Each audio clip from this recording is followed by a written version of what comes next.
Bonjour à toutes et à tous. On va explorer ensemble un mécanisme souvent invisible, mais pourtant absolument partout dans nos vies. Un mécanisme qui influence le prix du café le matin, le taux d'un prêt immobilier et même le marché de l'emploi. Il s'agit de la politique monétaire. C'est l'un des outils les plus puissants de l'État pour piloter l'économie et on va voir comment, concrètement, il nous affecte au quotidien. On l'a tous remarqué en faisant les courses ou à la station-service, les prix, ça n'arrête pas de bouger. Mais au fond, pourquoi? Pourquoi un produit qui coûtait 10 euros hier en coûte 11 aujourd'hui?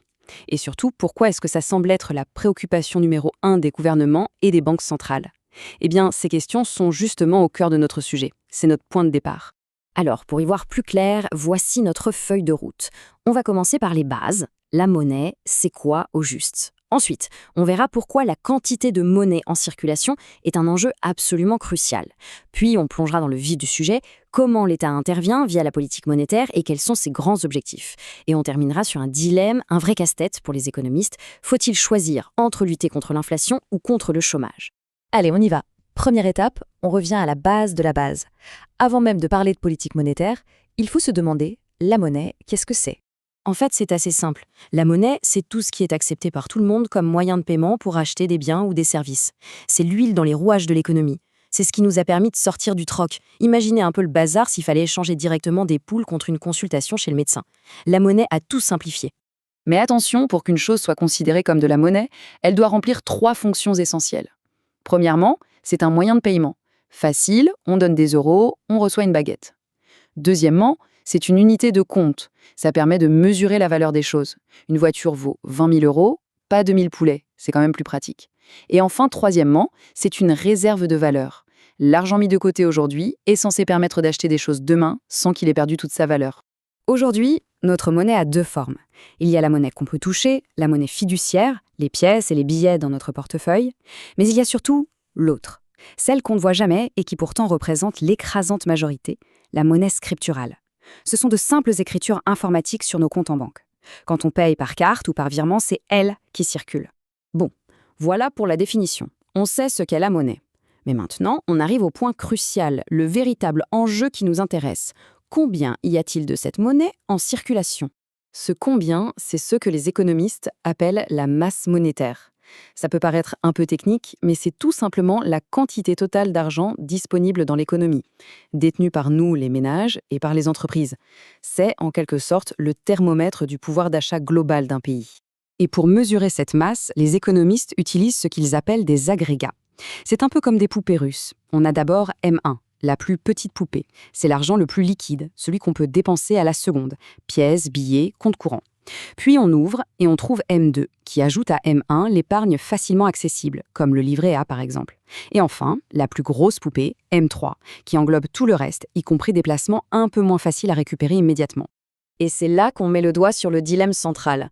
Gérer cette masse monétaire, c'est marcher sur une ligne de crête. Si on en crée trop, trop vite, il y a trop d'argent pour une même quantité de produits, donc les prix grimpent en flèche, c'est l'inflation. À l'inverse, s'il n'y en a pas assez, les entreprises et les ménages manquent d'air pour investir et consommer, et l'économie risque de s'étouffer. C'est un vrai numéro de funambule. Alors comment fait-on pour ne pas tomber ni d'un côté ni de l'autre? Eh bien c'est précisément là qu'entre en scène la fameuse politique monétaire. La politique monétaire, c'est un peu la boîte à outils des autorités monétaires.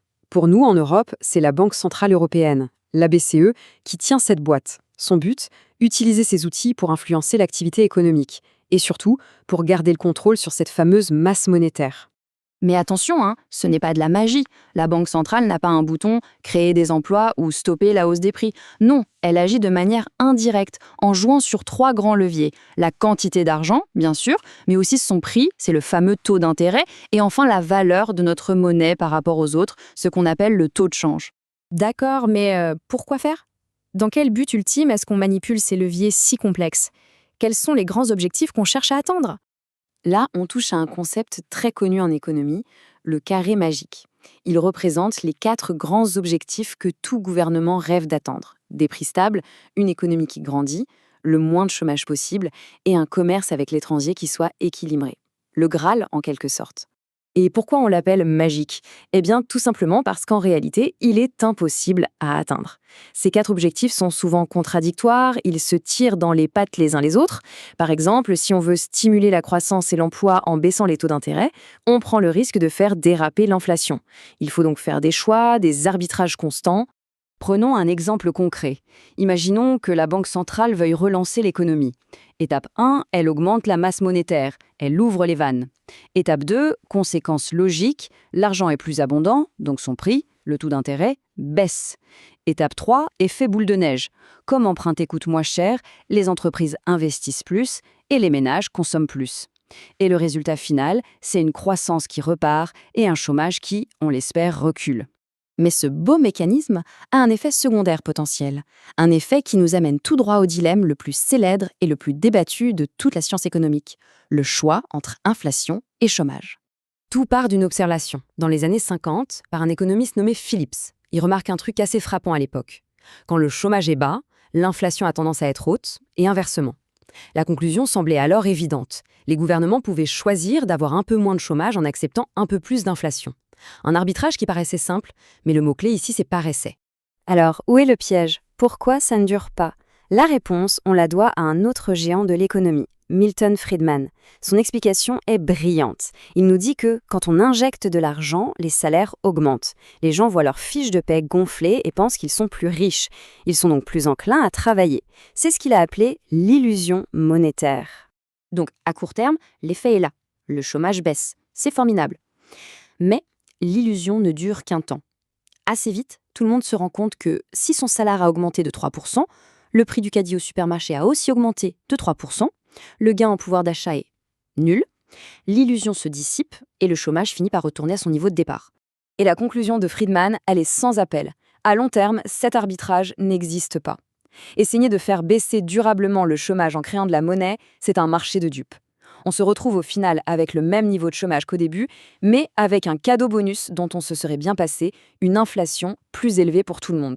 En résumé, on voit bien que la politique monétaire, ce n'est pas du tout une science exacte. C'est un art, l'art de l'équilibrisme. Les banquiers centraux sont un peu comme des capitaines qui doivent manœuvrer un immense navire sur une mer agitée, en naviguant constamment entre des objectifs qui les tirent dans des directions opposées. Et tout ça, ça nous mène à la grande question qui se pose aujourd'hui avec force. Face aux défis colossaux qui nous attendent, comme la transition écologique par exemple, quelle devrait être la priorité? Doit-on se concentrer à tout prix sur la stabilité des prix, quitte à freiner l'économie, ou au contraire, faut-il accepter un peu plus d'inflation pour financer les investissements d'avenir et soutenir l'emploi?